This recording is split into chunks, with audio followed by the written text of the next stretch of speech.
Halo Sobat Sport, selamat datang di channel Orang Kampung.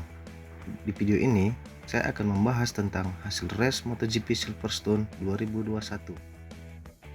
Tapi sebelum itu, bagi Sobat Sport yang belum subscribe, silahkan klik tombol subscribe-nya dan aktifkan notifikasi loncengnya, agar kalian tidak ketinggalan video-video berikutnya. Hasil race MotoGP Inggris 2021 pada akhirnya dimenangkan oleh pembalap tim Monster Energi Yamaha, yaitu Fabio Quartararo.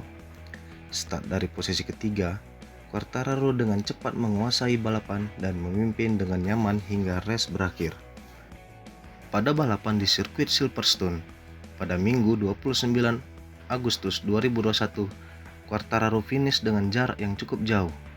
Sementara di posisi kedua dikuasai oleh Alex Rins dari tim Suzuki, dan di urutan ketiga menjadi milik Alex Espargaro dari tim Aprilia yang memberikan podium pertamanya untuk tim asal Italia tersebut.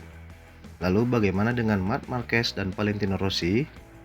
Marquez harus rela melepaskan MotoGP Inggris 2021 lantaran kecelakaan di lap pertama.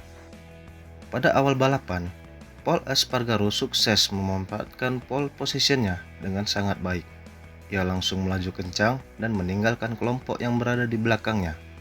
Sementara itu, saudara Paul, yaitu Alex Espargaro, justru sanggup merebut tempat kedua.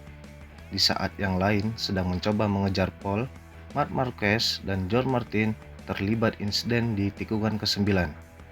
Marquez yang mencoba menyalip Martin justru membuat kedua motor mereka bersenggolan hingga akhirnya terpleset bersama.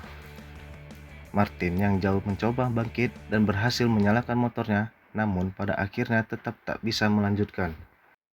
Sedangkan Marquez terlihat kesulitan untuk menyalakan mesin motornya.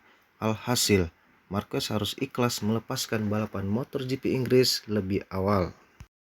Kembali ke kelompok terdepan, Paul masih terus memimpin jalannya balapan di sirkuit Silverstone tersebut, bahkan hingga balapan menyisakan 18 lap lagi. Sementara di peringkat kedua kini sudah dikuasai oleh Fabio Quartararo. Quartararo terus membuntuti Paul hingga pada akhirnya sanggup menyalip rider Honda itu ketika balapan tinggal menyisakan 15 lap lagi. Sejak saat itu, Quartararo di urutan pertama, sedangkan Paul berada di posisi kedua dan Espargaro di peringkat ketiga. Sejak memimpin balapan, Quartararo melaju sangat kencang sehingga sulit terkejar. Sedangkan Paul justru tampil melemah hingga akhirnya disalip oleh Espargaro dan Alex Rins. Rins selalu mampu menyalip Espargaro dan menguasai posisi kedua. Dengan begitu, Espargaro dan Paul kini saling berebut podium ketiga di sisa lap yang ada. Bagaimana dengan Quartararo? Quartararo tampaknya nyaman memimpin balapan dengan jarak hampir 3,4 detik. Ketika Rins, Espargaro, dan Paul saling berebut posisi podium kedua dan ketiga, muncul dari belakang Jack Miller dari tim Ducati. Miller bahkan tak butuh waktu lama untuk menguasai posisi keempat dari Paul. Hingga balapan berakhir, posisi tak banyak berubah. Quartararo di peringkat pertama, Rins kedua, Espargaro di urutan ketiga, dan Miller di posisi keempat. Oke Sobat Sport, mungkin hanya itu yang bisa saya sampaikan. Lebih dan kurang saya mohon maaf. Sampai jumpa lagi di video berikutnya.